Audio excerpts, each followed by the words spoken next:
So, giving an overview of this flash talk, I will start by providing some information regarding digitalization in prescribing in Greece before the COVID-19 pandemic, and then I will share with you the results concerning digitalization as a positive impact of the pandemic on primary care and the associated challenges from a qualitative study of focus groups and individual interviews that we have conducted at the end of the pandemic.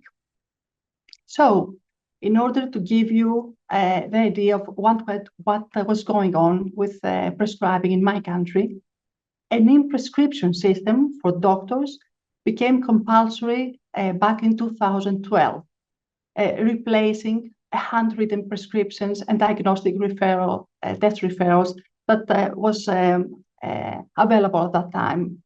That was one of the reforms that were implemented after the economic crisis began. It was a nationwide web-based system with a universal penetration because it was obligatory to use it, and e-prescription enabled prescription renewal period up to 6 months if the physician decided that that will be adequate for the patient needs.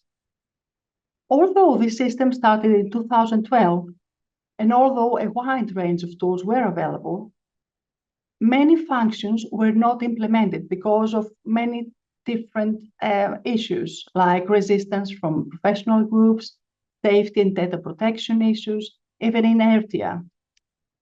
Therefore, during all the years before the pandemic, although we did have an electronic system implemented for the above reasons, patients had to visit their doctors in person in order to get their paper copy, printed, signed, and stamped before refilling their prescriptions, even for patients that were repeating their chronic conditions treatment. The pandemic acted as a catalyst in the transition to paperless from e-prescription, from the traditional paper prescription. And actually, this was something that we were invited as a panel of experts to write down in this WHO country vignette for Greece, which was available back in 2021, trying to see what has happened during the pandemic, what was the transformation in primary healthcare in Greece. And the team actually underlined the fact that introducing a paperless electronic prescription system proved to be a game changer that enabled also primary care services to respond effectively, but also triggered further digitalization of the health system. And that was actually what the experts' opinion was.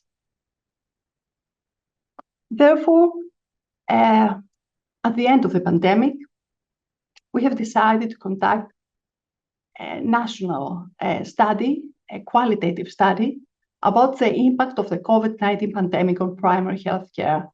But this time, not through the experts' eyes, but through the eyes of the health providers. And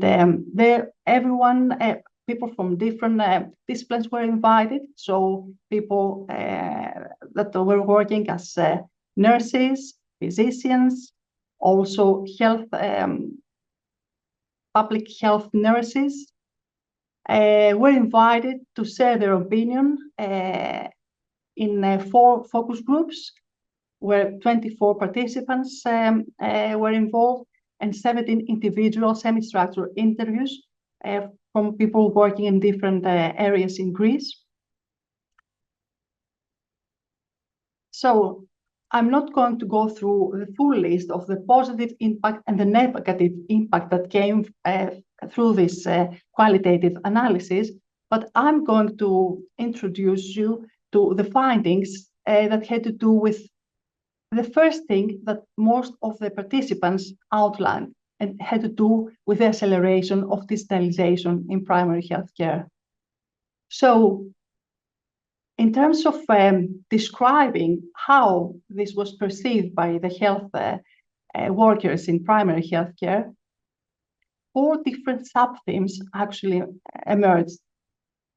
The first one had to do, of course, with what the experts had also underlined, as I've told you, 3 years earlier, when the first imprint of the pandemic on primary care was described in the report of the WHO that I've initially presented.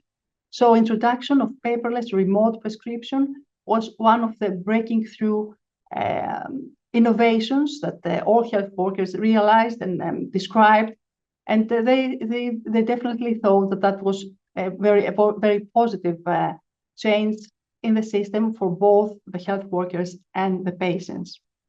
Yet, some concerns have been expressed that maybe the digital advancements might not be of universal benefit, especially discussing about elderly people who may not have the digital literacy to deal with this, and those without a personal mobile device, entering issues of health equity. Another sub-theme that emerged had to do with how the health professionals familiarize themselves with e-platforms for administrative and e-learning purposes.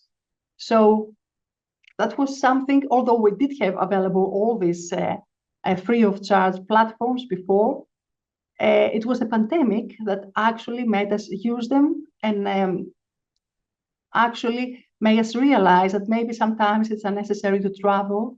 We can save time and income by participating in this kind of meetings or learnings like the one that we are actually running now through e-platforms. Another sub-theme had to do with telemedicine. I have to say that in Greece, in primary healthcare, telemedicine was not something that was used, that was not a usual practice. And because of that, during the pandemic, telemedicine mainly ran through telephones. And that was really challenging. Of course, the pandemic familiarized both patients and physicians with the option of remote consultations. And what our participants have described here in this study was that they could see that many patients were still opting for remote consultations, even when there weren't any issues of physical access at the end of the pandemic. And finally, the last sub-theme that had to do with digitalization had to do with the shift in appointment booking procedure, which was also better organized, not by having in-person appointments or telephone appointments, but also with the option to have a digital booking for the appointments in primary healthcare. The acceleration of this digitalization in primary healthcare also raised some challenges.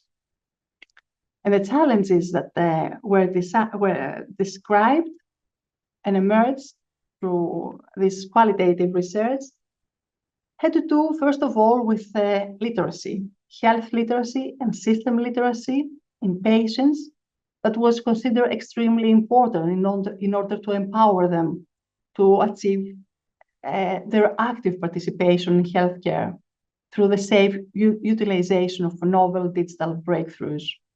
And that had to do with when they should book for, they should ask for remote prescribing without being in person in their appointment, because at the beginning, the physicians were really worried since they were seeing that most of the patients were trying to substitute an appointment with just a telephone asking for their prescription to be again issued.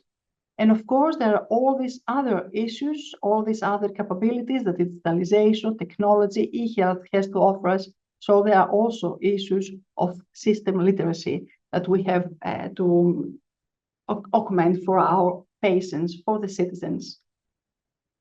The second challenge, and that was something that worried actually the health care professionals, were the safety issues in teleconsultations.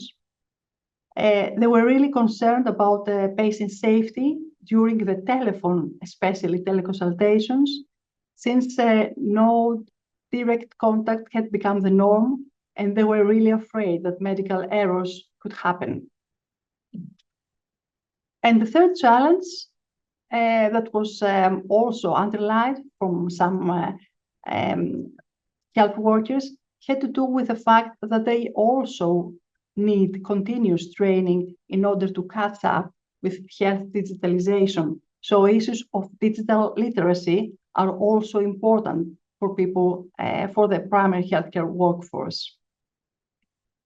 In conclusion, we have to be optimistic and not see only crisis in front of us, but even a health crisis like the pandemic seems that it signaled a turn in my country's health system towards digitalization, and also acted as a catalyst to tackle long-standing obstacles in implementing digital health tools. And in order to progress further based on the lessons learned, building on the pandemic accelerated digitalization, emphasizing on quality improvement and patient safety, promoting primary healthcare professionals' continuing education, and empowering our patients by investing in health and system literacy could be key in building primary healthcare resilience in the aftermath of the pandemic. Thank you so much for your attention.